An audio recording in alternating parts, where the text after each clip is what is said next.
Welcome back, everyone, to Diary of an Empath. Today, I am honored to have two very special guests with me. My first guest is Leo Ullman. He is a survivor of one of the darkest chapters in human history, a witness to unimaginable horrors, and an inspiration to us all. He is also the author of the book 796 Days, telling his story of the Holocaust experience. And he is also a lawyer graduating from Harvard with a distinguished career and a powerful voice for justice and compassion. And last but not least, he's a Marine just like me. So Semper Fi. Love that we have a fellow Marine on the show. My second guest is Dana Arschin. She is an Emmy awarded journalist and news correspondent and frequently speaks about the Holocaust and the importance of keeping its memory alive. She has a personal connection to the Holocaust as her grandparents and great-grandparents were all survivors of the Nazi concentration camps. In addition to her work as a journalist, Dana is also a Holocaust educator and storyteller, sharing her family's experiences and helping her to ensure that the stories of those who lived through the Holocaust are never forgotten. She has spoken at various events and conferences about the importance of the Holocaust education and the need to combat hate and prejudice in all forms. So Dana and Leo, welcome to the show. Thank you so much for having us. We really appreciate it. And we're just so grateful that you have taken an interest in the Holocaust and that this is something that you feel like your viewers, your listeners find, a rewarding episode. So thank you so much. I'm super excited because I feel like this needs to be told more. We see sometimes we like the documentaries on Netflix but we don't learn about it in school. Like I don't remember sitting in school at any point learning about the Holocaust. And it was such a important and devastating time in our life. And it wasn't that long ago. To think that it wasn't even 100 years hasn't even passed. So Leo, I would love to start with you because I know that, your ties with the Holocaust, you experienced a lot of this firsthand with you and your family. So I would love to know a little bit about your upbringing, your parents, and where you're from. Okay. I'm not sure I know that much about my upbringing. I do know my parents. I was born in 1939. My parents had actually been in the U.S. on a traineeship arrangement that my father had, and they came back to Holland when my mother became pregnant with me, and I was born in July of 1939 at a point where my parents thought that going back to Holland, even though Hitler had opened up an eastern front in Europe, that Holland would never be attacked, even if he opened up a front in Western Europe, because Holland had been neutral during World War One, and as late as September of 1939, Hitler promised that he would not attack Holland because of its neutrality, and they thought they'd be safe coming back to Holland and giving birth to their son. And notwithstanding all of that, after I was born, in in May of 1940, Hitler attacked Holland. He bombed the city of Rotterdam to smithereens. Wow. And suddenly we were in a situation that my parents had not contemplated. At any rate, during those first couple of days after Hitler bombed Rotterdam, we had a chance to escape. We went to a fishing port, tried to get on a boat, but it was utter chaos. And I had an earache, my grandmother had a toothache, and we decided we'd try to escape on another day. And we went back to our apartment in Amsterdam, and within a couple of days, the Germans sealed the borders, threatened to bomb the rest of Holland. The Queen of Holland left with a British destroyer, and Holland gave up, and we were not able to get out. We went back to our apartment, and for a while we thought it would be okay, but suddenly in Holland in January in early May or shortly thereafter, Hitler appointed a man named Seyss Inquart to be the governor of Holland. He came in, he had been the governor of Austria, very close to Hitler, a roaring anti-Semite, and he took over Holland, and soon our lives would change dramatically. Decrees started coming. Everybody who was Jewish had to move to Amsterdam. Suddenly, in our apartment, where it was just my parents and I, we had 8 people, great-grandmother, grandparents, aunts, uncles, and we had to fill out forms of everything we owned that had any value, and including up to gold tooth possessions. My father lost his job,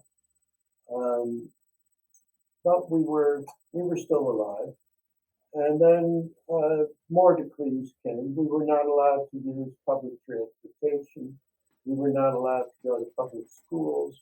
We were not allowed to have bicycles, cars, motorcycles. We were not allowed to have telephones, radios. Wow. Life became more difficult, but again, we were still alive. Mm-hmm. And by 1942 and 43, certainly during the summer of 42, when deportation started, where Germans sent Dutch people to concentration camps in Germany and elsewhere, things became very, very difficult. We had to wear, of course, the Jewish star. It demonized us. We were not allowed to deal with anybody who was not Jewish. We were not allowed to go to grocery stores. We were not allowed, of course, to go to schools or theaters or anything of the sort. And life became more difficult and more difficult. And at a given moment, my father received a notice that he was to report for a work camp in Germany. It was the same time that Margot Frank received the same notice. And my father went to the train station where we were supposed to report. And he saw that people were being pushed into cattle cars. And they weren't just young, healthy people. Mm-hmm. Children and invalids and elderly and just people who didn't look like they would survive a work camp. And at that point, he had started to make that decision that they had to go into hiding. At the same time, my mother's sister, whose husband was active in the resistance, was picked up and jailed and ultimately sent to concentration camps. And at that point, they made the decision that they absolutely had to go into hiding. That was a really difficult decision because my mother had come from a very wealthy family in the diamond cutting business. They lived a very, very good life. They had cars, they had chauffeurs, they had maids and helpers. My father had come from a good family, not as well-to-do. He was German, and he came to Holland, got a job in the department store. And suddenly, after the two married, and they married in a Jewish synagogue in Amsterdam, suddenly their lives were worthless. My mother said the decision to go into hiding was a decision like deciding to become, to live like rats. Wow. It was very difficult. But it was a decision that my parents made, a very, very difficult decision to go into hiding and suddenly to be underground. But they had to decide what to do with me. I was at that point 3 years old. I think a fairly normal child who made noise and and ran around and screamed every once in a while, cried. They couldn't take me into their hiding place. So they made that decision at that point that they had to give me up in order to save my life and save their lives, and to give me up to the resistance. And the resistance, in this case, was a minister in the city of Harlem who placed Jewish kids. The intermediary was a woman who was a sorority sister of my mother, and she made that contact. And they suddenly had a situation where my parents were able to find a hiding place.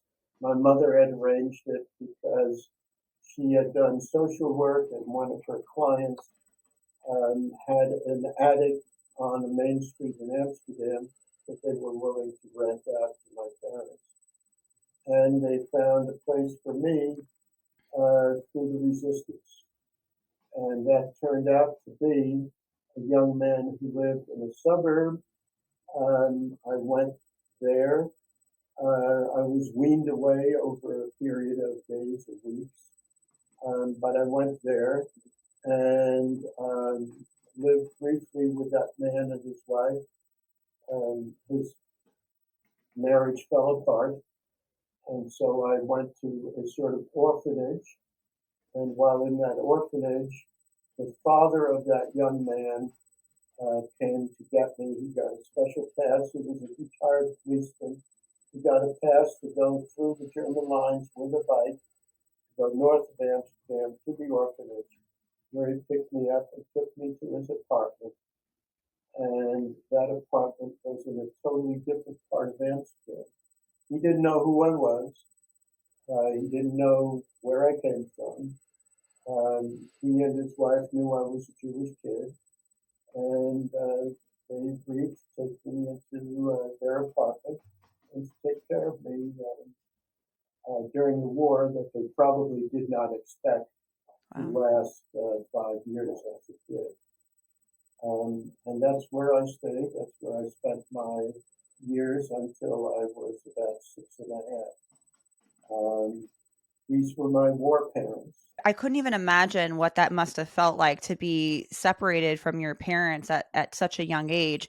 Was there a point in time where you guys were reunited? And do you have any memories of you and your parents reuniting? If so, how did you feel at that time?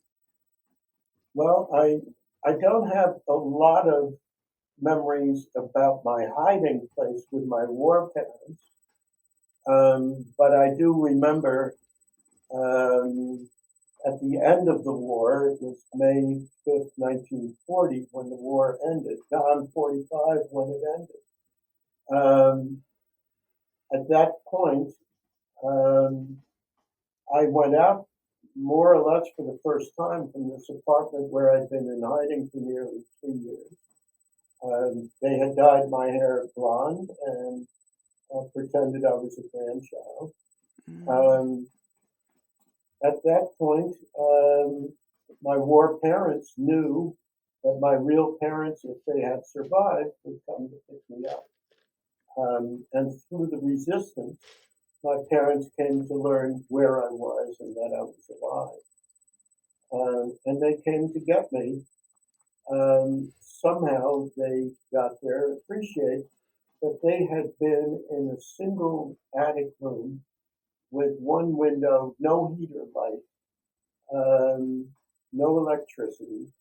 They were there for almost 3 years, just in that one room by themselves, not knowing if their son was alive or not. But at any rate, they came to get me, and I didn't remember them. It had been 3 years. I was 3 years old when I went to live with my war parents. It must have been very difficult. I don't remember how difficult it was because I was just a kid, but I do remember that these people came and said that they were my parents, and I didn't know them. My war parents, as far as I knew, were my parents. They took care of me. I never knowingly starved. I never knowingly suffered. I didn't know a war was going on. Mm-hmm. Um, but at a given moment, these really emaciated, sad-looking parents came and said they were my parents. Mm-hmm. It must have been difficult for everyone. Mm-hmm. For my war parents who loved me, for me because I was comfortable with my war parents, and for my real parents who came to get me and I didn't know who they were. We reunited. My war parents stayed in my life during those first weeks, months, and even years. And even to this day, even to this last weekend, I've been close to my war parents and their family. Mm-hmm.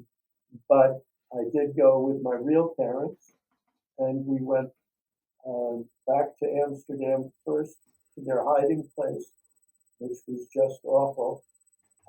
And they had saved a can of beans for me, which I proceeded to tell them that I wouldn't eat it. I hated it. And they had suffered incredibly through hunger and everything else during their hiding. But at any rate, we got together again, got a house, a car. My father got his job back. He got some money for the years he didn't work. But they decided at that point, after a while, they wouldn't stay in Holland. My grandmother on my mother's side had come to the U.S. and was living in New York City. She came in 1946. My mother's sister was able to get out of the country with her family in those first days when you could leave on a fishing boat. And they came to Port Washington. My grandmother bought a house for us in Port Washington. And we came to the U.S. in December of 1947, and we've been there ever since. Wow. I better stop there. No, I appreciate you so much, you sharing these perspectives. You know, given that your parents went through so much, do you feel like even though you didn't witness some of what they went through, but just knowing what they went through and their journey, how do you think those experiences shaped your perspective on the world and how you led through your life coming to the US? I don't honestly know how much influence it had. My brother and my brother was born, my wife figured out 9 months after the war ended, so we know how my parents celebrated the end of the war. My brother and I really didn't learn that much about my parents' story. They didn't talk about it at first. And um, wedding anniversary, on their 40th wedding anniversary, my parents decided to tell their story. My mother, who was taking a writing course in adult education, decided to write it up, and she did. And it was cathartic for them. It liberated them to talk about it. And they did, and they told us their whole story. We learned it really mostly at that time. And did it change our lives very much? I don't know. I think the critical point for my parents and me when we came to the U.S. was to become assimilated. We did not want to be different anymore. And my parents ultimately gave up their Jewish religion, which a lot of Jewish people who suffered during the war did, in large part because they felt the Jewish God would not do this to people. For my parents, there may have been other reasons, but the critical thing for me and for them was not to be different. It wasn't so much the Holocaust as such. It was more that we did not want to ever have to face a situation where people would demonize us and treat us differently because they felt we were different. Mm-hmm. So if it sounds like that individualism was almost taken away, and in a way to survive, they just wanted to assimilate and be like everyone else, so they didn't stand out. And it's such a shame that such a big part of your identity, their identity, was lost in a way and taken from them. It sounds like that made such an impact on them, because when I hear you talk and you say, well, I didn't really know what was going on to that extent. You were young, but it sounds like they did such a good job as parents to try to keep you safe and try to keep you from knowing the circumstances and how terrible everything around you that was going on, because it sounds like they just tried to keep you as safe as they could. Would you agree with that? I do agree, but I also feel that for them, where they had led such a good life, I mean, they were never treated differently. My mother was in a sorority that was not a sorority in Holland is a lifetime commitment. It wasn't just a college kind of thing. And those people were not Jewish. My father was, comfortable in circumstances where his Jewish background was not a factor.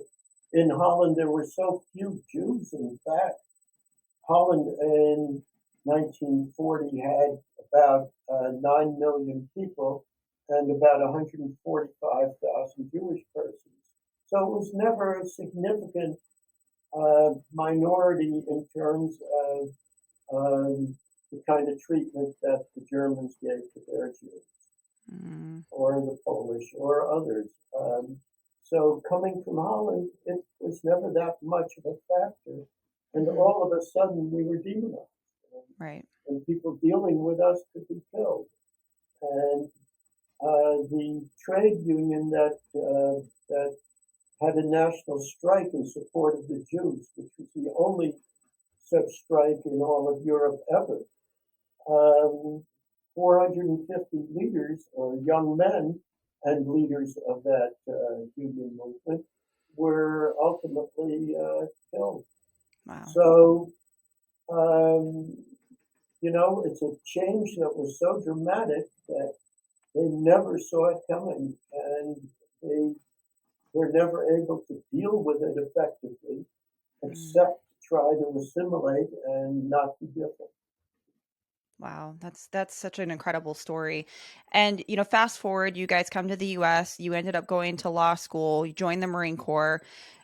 What was do you feel like seeing the resilience of your family and seeing the resilience of your parents, did that help kind of drive you through going to Harvard, being a Marine? Because that's not an easy accomplishment. I know, I was in the Marine Corps, and that's when you go into the Marines, that's something, that's the top of the top, and Harvard is the top of the top. So where do you think that resilience, that drive comes from?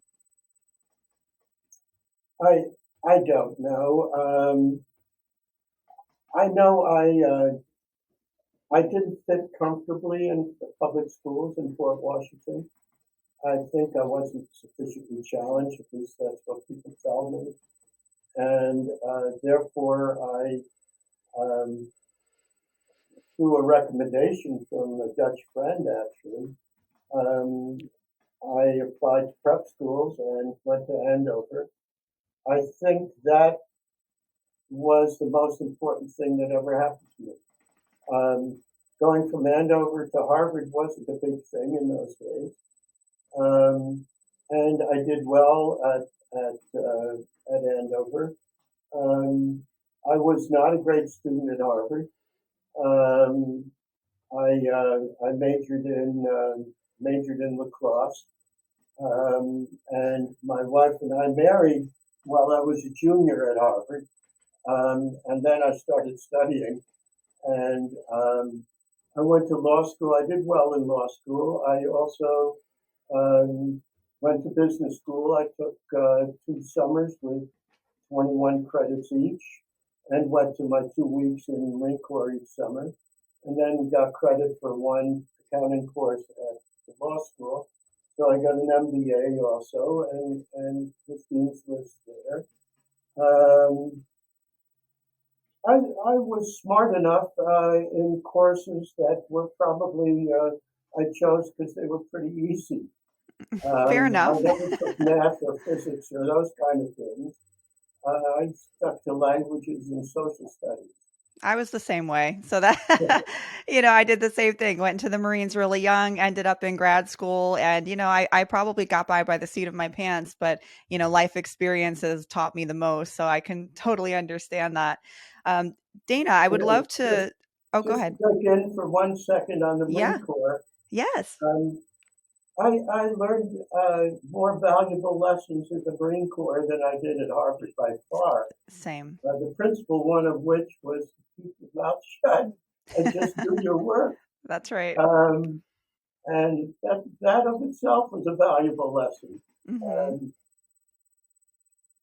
at any It's rate, no, that's very true. And I have a lot of female vets, female Marines that listen to this podcast. So I'm sure they're probably giving a big oorah and Semper Fi to you right now. So the Marine Corps is definitely, I can agree. I learned probably the most valuable lessons from being in the Marines. And I don't think I would be where I'm at today had I have not experienced that time in.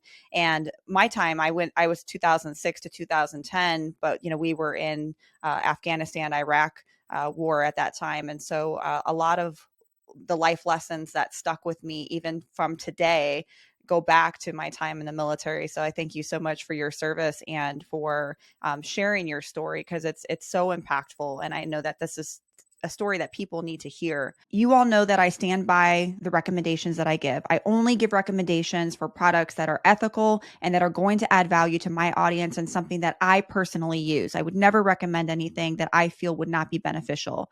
I've been using a product from Athletic Greens called AG1 for about 2 years now, and I recently partnered with them. I use AG1 in the morning, and it's part of my morning routine, and it makes me feel healthy. It makes me feel like I'm ready to go when I'm doing that, because I love that I'm nourishing my body. Another thing that I love about AG1 is that it's one product. I don't have to take multiple supplements, because before I was taking a bunch and I would forget, and I wasn't on top of the things that I was taking. I would miss a few days here and there. So I love that everything is in one product. So if you want to take ownership of your health, today is a good time to start. Athletic Greens is giving you a 1-year supply of vitamin D and 5 free travel packs. Go to www.athleticgreens.com/empath. That's www.athleticgreens.com/empath. You will only get the free vitamin D 1-year supply and the travel packs by clicking on that link. If you go to their website and order on your own, you're not going to get those free gifts. So make sure you use the link. If you order it, please let me know if you like it, if it's working for you. It's something that I'm going to continue using, because your health is your foundation.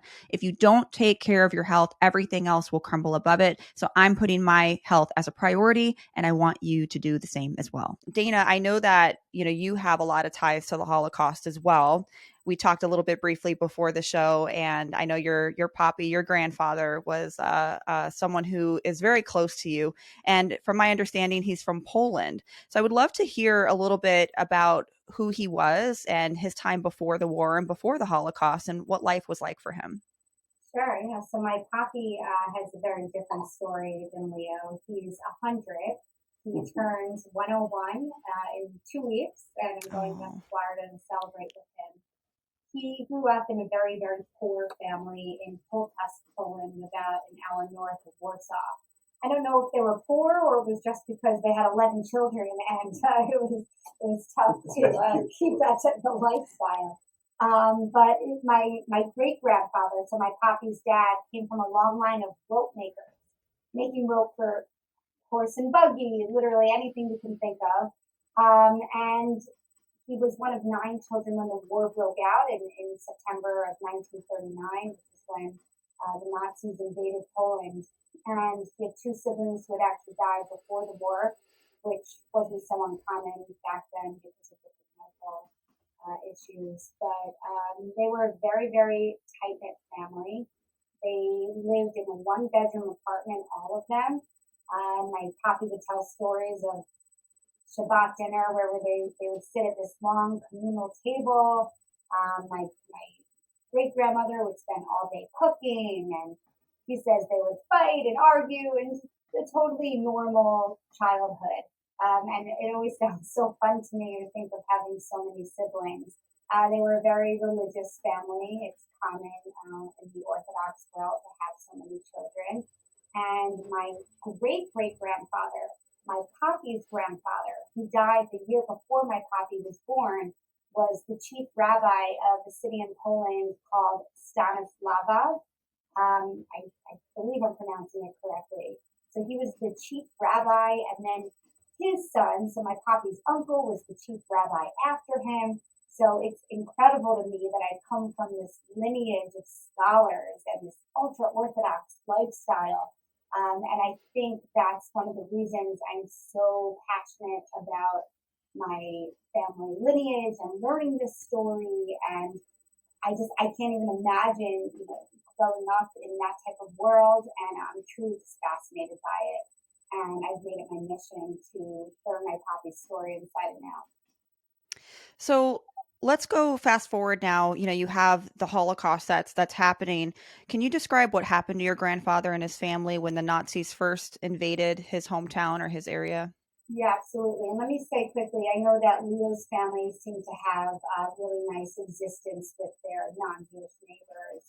While my papi did have some non-Jewish neighbors who treated them respectfully, there was a lot of anti-Semitism in Poland before the war. He remembers having to walk in the street because the non-Jewish kids would shout, "Hey, you guys are kids, you can't walk on the sidewalk with us." So he experienced a lot of anti-Semitism from a young age. When the Nazis first invaded, when they came into Poland and specifically into my papi's town, they were rounding up all the men that had beards, who were visibly Jewish. And they shot and killed them and put them in a mass grave. And my great-grandfather, my papi's dad, was one of those men who was murdered almost immediately. And my papi remembers the last time he saw his father, how he was snatched from them and pulled away and looking back at his children with this terrified look on his face. And that was the last time they had ever seen him. And they had later learned that he had been buried in a mass grave. They were in a very small town where it was very easy to be found.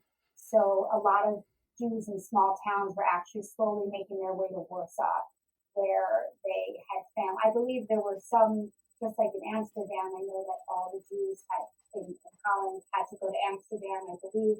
I'm not 100% sure that in Poland they were supposed to go to Warsaw as well. But it was also easier to hide in Warsaw. And my papi and his mom and several of his siblings at the time, some of them had already moved away, they were older and married. They were walking to Warsaw for days on end. They were walking at night and hiding during the day. And they finally got there, only to be rounded up very quickly and put in the ghetto right outside of Warsaw. People were dying, and there was no medicine, no doctors, nothing. Whoever lasted, lasted. Whoever passed away died. That was the kind of a lifetime in a ghetto. The conditions in the ghetto were horrendous and inhumane. They were crammed into an apartment with a lot of other families, barely any food, terrible, unsanitary conditions. And at some point, the Nazis had said they needed a male from each family to go to a forced labor camp. And my papi at that age was about 17, 18. He was really the most fit. He was in the best condition to do this, and he bravely volunteered to go. And he went to a camp near the German border called Colmar. And there were only about 50 people at that camp, and that's where he spent some time. I will tell you, though, he had a very emotional goodbye. He said goodbye to his mother and to several of his children, several of his siblings, not knowing if he'd ever see them again, and he never did. We kissed everybody goodbye. We never knew that if I'll ever see them back, which I didn't. Then I went to the forced labor camp. It's called a town in Polish. It was by the German border. It used to call Colmar. Out of the 9 children, he and 3 others did survive, but the other 5 and both of his parents were murdered. He went to Colmar, and he's told me a lot of stories that stand out. The most traumatic one for me that I always think about is that every few weeks at this camp, the prisoners had to take off their clothing that they were wearing, the thin uniforms, and throw them in a boiling pot of hot water. The reason for that was to disinfect their clothing, primarily so that the German guards who were watching over them did not get any diseases. And they did need to keep the prisoners not healthy, but relatively able to work. So every few weeks they would throw their clothing in this boiling water, and my papi was actually tasked with working the sewers and cleaning out the sewer system. And he found some rotten potatoes down there. And he found a way to tie just tiny, tiny pieces of potatoes into the pocket of the thin uniform he was wearing. And he would throw it in the boiling water when the time would come. And that's how he'd get a few extra pieces of nourishment to keep him alive. And he did this for as long as he could. And somehow a guard found out. He doesn't know whether they saw him doing it, whether he was ratted out, but all he knows is that he was told to start digging his own grave. And they put me in on a bench, stretched out, took off my pants, and they gave me about 15 or 16 flogging. And I hope I wouldn't get this anymore. And then they put on a pot of cold water, they set me in to take off the pain from the whipping. That was because I carried about 4 or 5 potatoes in my pants. Not the original food, everything was substitute. Like they had bread, it's done from a lot of sawwood. Wood, they saw the sawdust. There were a lot of splinters in the bread too. In other words, it wasn't pure bread, it was more wood dust from sawdust than flour. And that's the way, was the bread. And the tea was leaves from trees. And that, for him, he thought was the very end. He had worked so hard to stay alive. Like Leo said, he kept his mouth shut and did his work. He always felt that to survive, you had to listen. You could not be rebellious. And it's hard to feel that way, right? You just want to say, screw you guys, I'm not listening, I'm going to die on my own terms. It was very easy to do that, but he didn't. He always wanted to survive. So here he is, finally feeling like he's at the end of his life. He's digging the grave. He's just about done, and a guard asked him to lay down next to the grave to see if he fit. And he lay down, and they told him that it still wasn't long enough yet. And they told him to keep digging. I had to go and dig that grave. I had to lay down straight if it'll fit me. And when everything is done and they lay there, fortunately it wasn't me. They brought in another guy, a Jew. He was already unconscious from beating and everything. And all of us had to come out in the front by the grave. And the German officer made a speech. What did he say? He said, mal ausjuden. Eure Parole ist nur Arbeit. Wenn ihr nicht Arbeit leisten kann, hat er bei uns keine Werte. I mean, if you want me to translate it in English, listen to me, Jews. By us, you have to work. When you can last your work, when you can complete your work, or you can work, you have no value to us. And then there came 3 Gestapo and they killed him, which they brought in that guy who was unconscious, and we buried him. Fortunately, it wasn't for me. And obviously he'd like to dig slowly, but they're screaming at him, dig faster, while they're holding a gun to his head. And when he was almost done, a prisoner nearby, who was probably dehydrated and starving, passed out. And the German guard shot that prisoner who died, threw him in the grave, and in German said to my papi, "If it's today, your lucky day." So my papi lived the rest of his life feeling relief and tremendous amount of guilt that he felt, dug a grave for another innocent prisoner. So that to me was a story that I just could never fathom. From there, he was thrown onto a cattle car. I don't know the exact amount of time he was at coma. He was thrown in a cattle car with hundreds of other prisoners, could not breathe, nowhere to use the restroom, standing straight for days and days and days on end, and he arrived at the infamous Auschwitz-Birkenau concentration camp. Auschwitz is where more than 1 million innocent men, women, and children were murdered. The largest amount of murders took place at Auschwitz. We arrived, this I can tell you, we arrived in the evening. And they start yelling, screaming to get out. You know, we had such a fear. It was unbelievable, whipping and hitting. We had to take off the civilian clothes. What did you see when you first got to Auschwitz? We knew right away. We saw the barbed wire, and we saw the gate. We're right near the gate where it said "Arbeit macht frei." He spent only about 3 months in Birkenau. So Auschwitz has two parts. The main entrance, where you see the famous words "Arbeit macht frei," which means work will set you free. Obviously, a very cruel deception. That's Auschwitz I, and that was actually mostly where political prisoners were kept. Auschwitz II, which is called Birkenau, was where most mass murders were done. My papi arrived at Birkenau. He was face to face with notorious Nazi doctor Joseph Mengele, who personally selected every day who would live, who would die. He also personally administered the gas, oftentimes in the gas chambers, and he had a fascination with twins. And he would often inject cancer cells into one twin or cut off one twin's ear. And he was always comparing doing twin experiments. And actually, I interviewed an incredible set of a pair of brothers who survived Mengele experiments just a few years ago. And it's very rare to have survived, and let alone both siblings survive. Mengele was selecting us to work. That's right.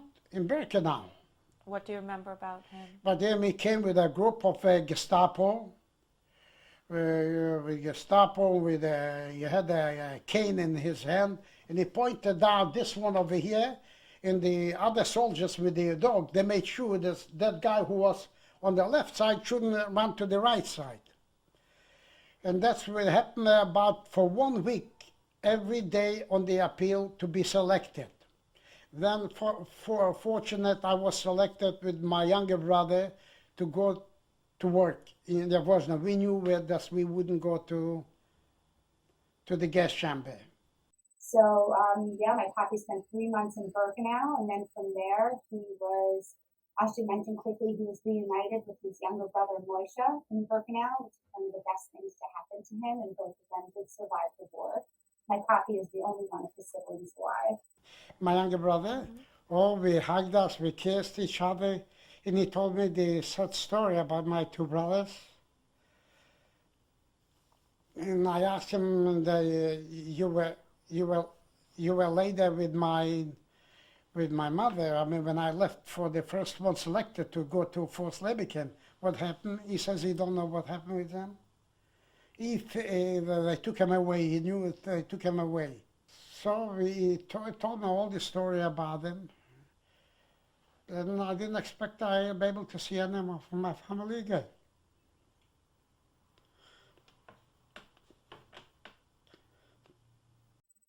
From Birkenau, he went to an Auschwitz subcamp called Yavorsno, where he spent more than 2 years.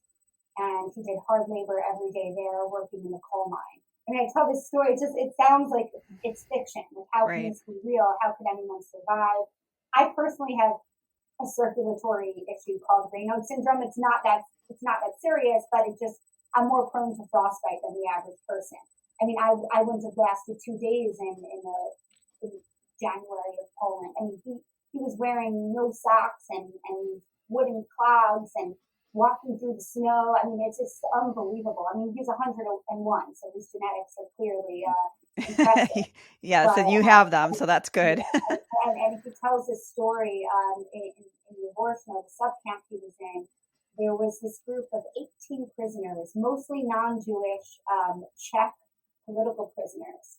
And they had spent weeks and weeks and weeks building an escape route from one of the barracks to outside the camp.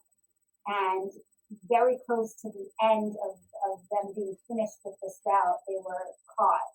and all 18 of them were hanged in front of every prisoner in the camp.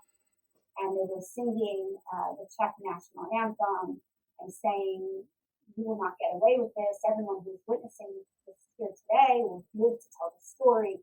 And my poppy has always made it his mission to live to tell that story. We marked at the camp. Suddenly we see all the Gestapo on the roofs with machine guns. And there was a long line with wood to hang up people with stools underneath. And the same story, that we are frightened. We thought they were going to wipe us all out. But we had to witness this. They're going to hang those 18 guys, 18 Czechs. They were mostly Jews, a little bit, not too many Jews in Czech, because they the one who tried to escape from the barrack. And they hanged up all the 18. And of course they made a speech, the Germans, through a speaker, loudspeaker. There were thousands of prisoners to watch the hanging. They said, "If you will ever think of this running away, or that's what will happen to you." And the prisoners, they start to yell the anthem of Czech, you know, that "you can't kill us, all of us. We'll remember, that one will be alive. We'll remember what you did to us," which I can tell you now what happened, what I witnessed. And the Germans know about that too. And I mean, I could go on and on and on. I mean, he's in prison for years. So the amount of stories he has to tell are just unbelievable. The number on his arm is 143499. That's a number that I have memorized since I was a little girl. And you can see I just really made it my mission. This work is very personal to me. And if I don't keep these stories alive, if Leo doesn't keep these stories alive, who will ever continue to tell them? And that's why I do that. And I know it's rare for a grandchild to be so invested. I'm part of a group called 3GNY for grandkids of survivors, and we always talk about how there's maybe just one from the family. Not that my cousins and my sister, that they're not incredibly interested, but to actually make the time to learn, to make it your life's passion, it's a certain drive. And that's what I do, and I get emotional talking about it. But I know that this is what I'm meant to be doing. And I don't know if I told Leo this, but my poppy's youngest sibling, his name was Aaron. He was 7 years old when he was murdered. And in the ghetto, he was the bravest little boy. At night, he would sneak under a fence and go in the streets and collect scraps of trash and food and bring it back to feed the family. And he was the only one tiny enough to do that. And what a brave little boy. And I can't even believe that his mom sent him out, but I don't know. I mean, that type of hunger, I can't imagine. And she had a lot of other children she had to feed. Right. And he's the only one that was never had anyone named after him. So I have two daughters. I didn't know if either would be a boy or girl. I was surprised until the day came. I just thought that was a fun way to do it. And I always said if it was a girl, her Hebrew name would be Arona, named after Aaron, his youngest brother. And if it was a boy, the Hebrew name would be Aaron. So I had a girl, I named her Arona, and her Hebrew name, her English name is Maya. And weeks later, I was at my poppy's house, and I was with my daughter, Maya, and actually had traveled to Poland in 2018. You mentioned I won an Emmy Award. My second one was on my journey to Poland. And I had actually gone to the town hall where my poppy was from, and I found all these original birth certificates, including Aaron's.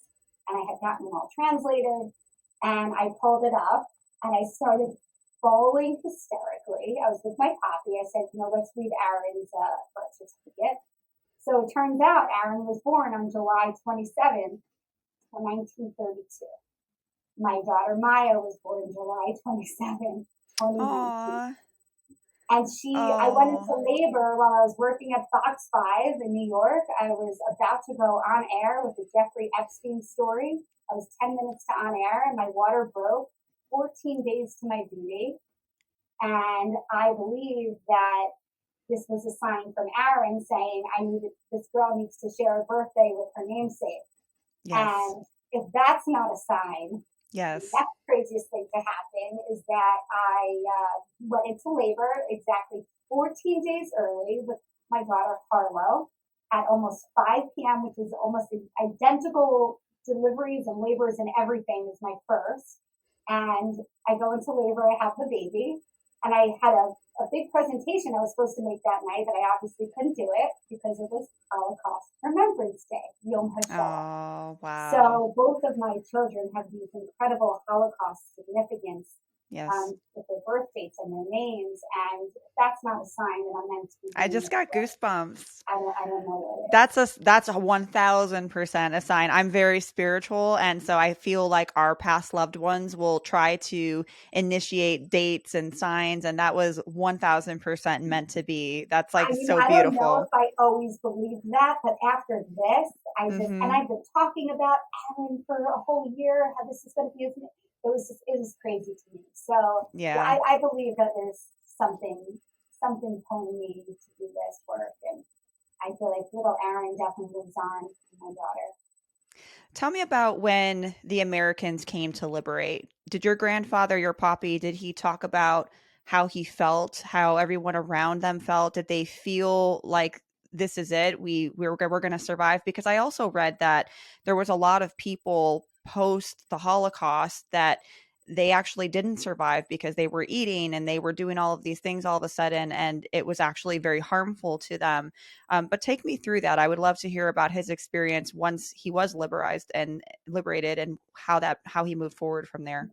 Yeah, it's funny. Actually, a lot of American troops started giving food immediately, and people did get sick, and some died because their systems weren't used to it. Just like COVID, right? It takes you a while to figure out this crazy phenomenon in front of you and how to deal with it. My poppy, unfortunately, had a really difficult liberation story. He wasn't out of camp and just liberated. He was forced to go on the death march in January of 1945, right before liberation. And men were dropping left and right, men and women.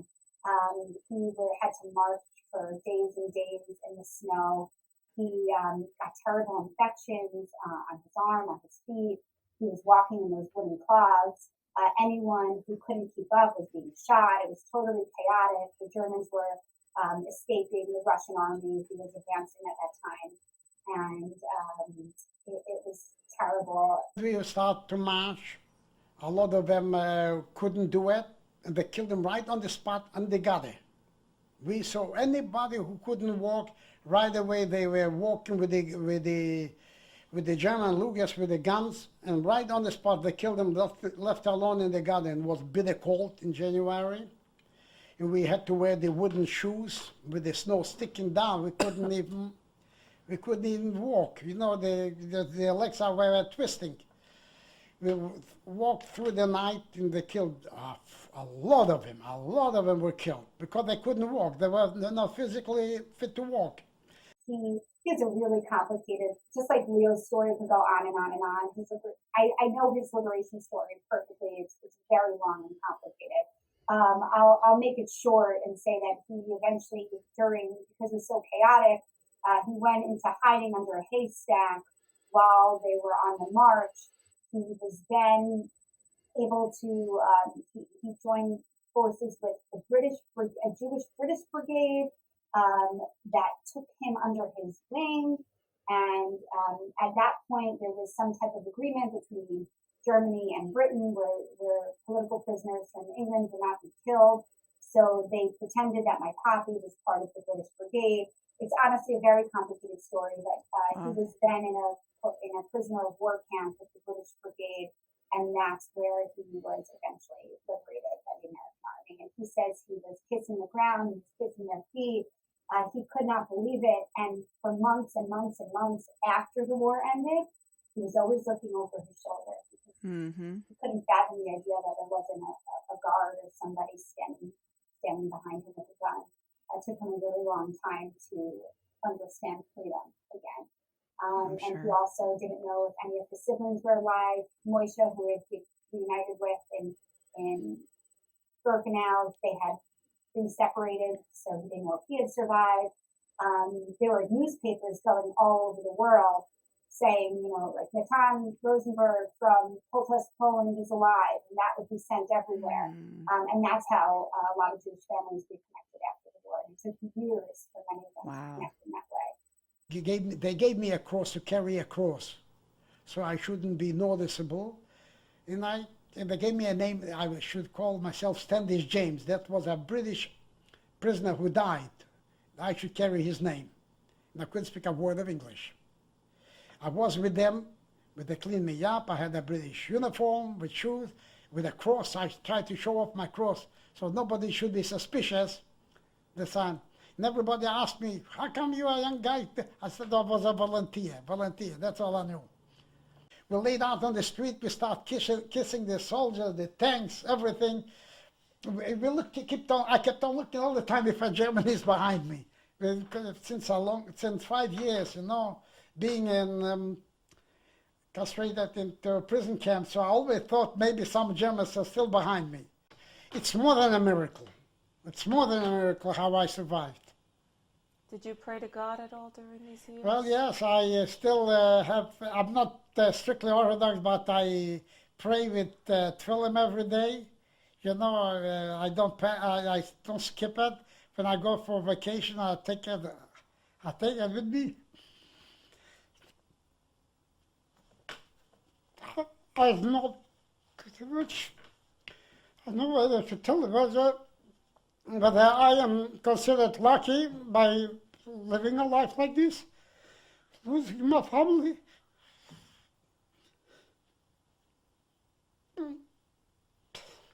But it's very terrible. I don't consider it to be lucky. I want to give my testimony. People shouldn't think when I'll pass away. How long could the survivors? Another 10 years, there will be no one alive. So I want to tell the truth, how I went through life. The people shouldn't think that nothing never happened. Because a lot of people denying it. That it never happened. They're making up stories. The Jew feels pity. They should know that I'm alive. I can tell some stories. A part of it, the story is not everything. A part of it, what I've been through. Wow. And some never knew. Some never got any closure if their loved ones survived or not, and never got that closure at all. I'm The so closure of how they perished. Like we right. know that little Aaron and my great grandma and a few of the siblings were all murdered together because they were taken. We believe they were murdered at a site called Babi Yar in Ukraine, but we don't know for sure, right? So just not even knowing exactly how they died, which is also so painful. Wow. This question, I actually would like to ask both of you, Leo and Dana. How do you think your experiences shaped your own understanding of the Holocaust? I know that both of you have been around this for so long, but did these experiences, hearing these stories, change your view or your perception on the Holocaust, and how did it change your view and your perception of the world around you? Yeah, I'm going to let you start.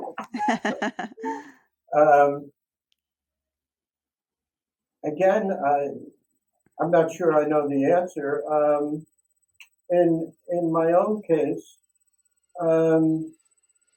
as I mentioned earlier, I never knew that I was Jewish or that I was different, and we tried not to. At a given moment, I think it was really at Andover that I first realized I was Jewish as a practical matter. And from that point on, I was sensitized to it. Even in the Marine Corps, I went to Paris Island, and Me too. there were no Jewish people in the Marine Corps, and certainly my drill instructors were Jewish. So for me, it became a realization that I was Jewish and that I, in some manner, had to deal with that. I don't know that it shaped my life in any certain way. Um, again, my parents left the religion. I did not grow up Jewish as such. Wow. I at Andover, I was one of four Jewish kids, and two of us had to room together. We didn't like each You other did very that on much. purpose. I'm sure they did, and we didn't like each other, but we've gotten along since. Um, at Harvard, I I played lacrosse. It wasn't a Jewish thing. I got into a jock club called Pi Eta, which was fraternity-like, except we didn't live there. Um, and again, it didn't shape my life in any specific manner that I am aware of. The one thing that I do know is that I was determined to honor and stay with the people who saved me. And as recently as this past weekend, I flew to Holland um, to honor the funeral of what was she? She was the widow of my war brother. She was 93 years old. And in Holland, um, you can have assisted suicide, which she did because she didn't want to be in pain any longer. And her husband did the same.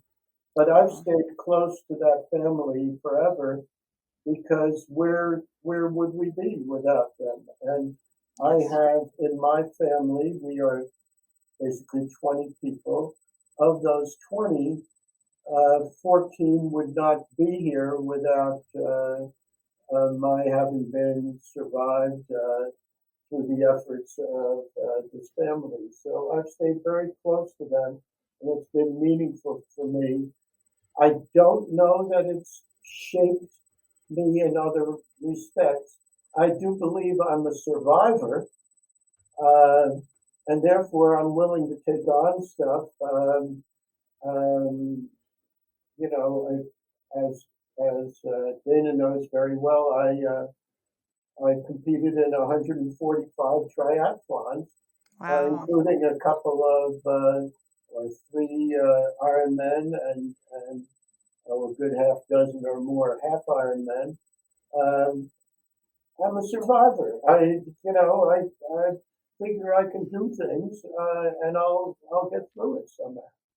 It's like he says he doesn't know how it affects him, but clearly, and Yes, you I also see probably that. don't realize like what your parents sacrificed Right. to make sure that you got the best education, to make sure that you I had the best life. do know that they sacrificed. Yeah. Right, It could have been much different. It could have went an entire different way. But what I'm hearing from you is that you realized what the sacrifice was, and you wanted to honor that in the best way. And look at, you lived and are still living a full life. I mean, you have a huge family. Of course, you're a Marine. Of course, you did triathlons. Not surprised. And you ran with He's it. a beast. I love that. I'm a force to be reckoned with. He's a Marine, of course he is, and we that's what we do. Dana, how about you? How do you feel like this impacted your life? Obviously, you have made this your life's mission to make sure that these stories are told. Why is this so important for you? Yeah, I mean, it's fair to say you don't know, right? I know that keeping my family's stories alive are necessary, right? And to know who I am and to pass that along to my children is something that I feel is completely vital. While I wouldn't say I'm an observant Jew, keeping the traditions alive are really, really important to me. I just this year started hosting Shabbat dinners for the first time in my life. Not often, just once a month if I can. And to me, when I'm lighting the candles, and generally women are the ones to light the candles on Shabbat, when I'm lighting the candles, knowing that my ancestors did this for generations and generations before me, it's very, very special to feel like I'm keeping their traditions alive, traditions that they were killed for, just for Yes. practicing. So I feel like the least I can do is keep these traditions alive, because the Jewish people, the Jewish culture, and the Jewish religion would not exist if these traditions didn't continue. So I do what I can in honoring my ancestors. And yeah, I mean, it's definitely given me a drive, right, to live life to the fullest. I realize how lucky I am. And obviously, you can never really fully appreciate every day the way that you should. But as a whole, I just try to be an honest person, a good friend, very direct and upfront. I say it how it is, because I don't see the point of being around the bush. I just feel like life is too short, and I just try to appreciate every day. So, I don't know if it's my family history that inspired me to do that, but my family history is definitely a big part of who I am and what I do every day. I love that. On my part, if I could add a Mhm. little coda to it, I also feel very strongly that part of my mission is to make sure that the story of the Holocaust in Holland is remembered and is known and acknowledged. Again, the Dutch Jewish population was extremely small, and the story of the Holocaust in Holland, which was percentage-wise more brutal than any other country, because there were 145,000 Jews before the war. After the war, there were 10% of that. Wow. 75% had been killed during the Holocaust. Wow. That's a percentage that's not equaled anywhere. And yet the story in Holland is not widely known. And I feel that it's my duty, and that's what I've done, to try to keep that story alive in Holland to the extent that I can. I've been involved with the Anne Frank story for many, many years. I was the head of the Anne Frank Center in the U.S. for 7 years and on the board for 22 years. Oh, wow. I was in contact with the Anne Frank house as recently as this morning. I am the chairman of 2 foundations honoring Jewish history in Holland and honoring the Holocaust in Holland. And I'm still the head of those 2 foundations. I've done a lot with several organizations in this country, including the center in Washington and the center in Glen Cove, which we are both involved with. I tell the story at schools all the time, and at universities, and at synagogues, and at other organizations. So I do what I can to keep that story alive. But my story is still very different from the story that you just heard from Dana, which is just an incredible story of survivor by Poppy. It's just truly amazing, and that whole story. But my story isn't one of suffering in the same way, but it's a story that has to be told. Mm-hmm. And I want to add one thing in terms of naming that Dana mentioned. My brother, who passed a couple of years ago, his name was Hendrik Jan Ullman, Hank John Ullman. Hendrik was named after my war father, who was Hendrik. Jan is named after my war mother, whose name was Janachia. Jan, the first 3 letters. Again, we have been very close to those people and honored them because they got us through the war. I also want to distinguish our story, and I try to do that, from that of Anne Frank, because Anne Frank was an immigrant to Holland, and she was in that back room with 8 people. They were doomed, and they didn't have the support organization that we had. There were Dutch people who helped save our lives. The Anne Frank family didn't have that, and she was never Dutch, and they were never Dutch citizens. They didn't speak Dutch. It's a very different story, and I want to make sure that the story of the Dutch Jews and the Holocaust in Holland is perpetuated, and that's what I do work on very much. I love that. And I'm so grateful for both of you for coming on the show, sharing both of your unique experiences. And because obviously there's so many different perspectives to the Holocaust and people who experienced in different ways. And so I'm just very grateful to be a part of that and to give you both a platform to tell your story. And I'm thankful that you guys are continuing to tell the story of not only your family lineage, but other people who went through the Holocaust as well. So thank you so much to both of you for coming on the show. Of course. Thank you so much for finding. He's my partner in crime. We were just on CBS together. But I do have to give a shout out to my museum, the Holocaust Memorial and Tolerance Center of Nassau County, HMTC. They are the ones who are giving me this platform. You know, I came on as a storyteller. It's not really a role that exists at most museums, right? I'm like the first ever reporter. So I came to them with this crazy idea that I want to start a channel, and they let me go with it, and we're really putting this museum on the map. I'm really trying to reach as many people as possible, and I'm doing long form pieces, like mini documentaries. And I just spent about 3.5 months working on Leo's. I thought I was finished. I've since edited it like 4 times since, but we have a 10-minute, 9-minute piece on Leo coming out very, very soon. I keep saying this week, this week, this week. I think next week is when I'm going to post it. But I can't wait. I hope you guys will all if you just search in Google in a few weeks, Holocaust survivor Leo Ullman, you will find the story. And just, Carice, thank you for your service. Thank you for your interest. And I hope that your listeners, find this valuable, and please reach out to us. I have a very public social media presence. Ask me any questions. And it's our honor and our privilege to keep the stories alive.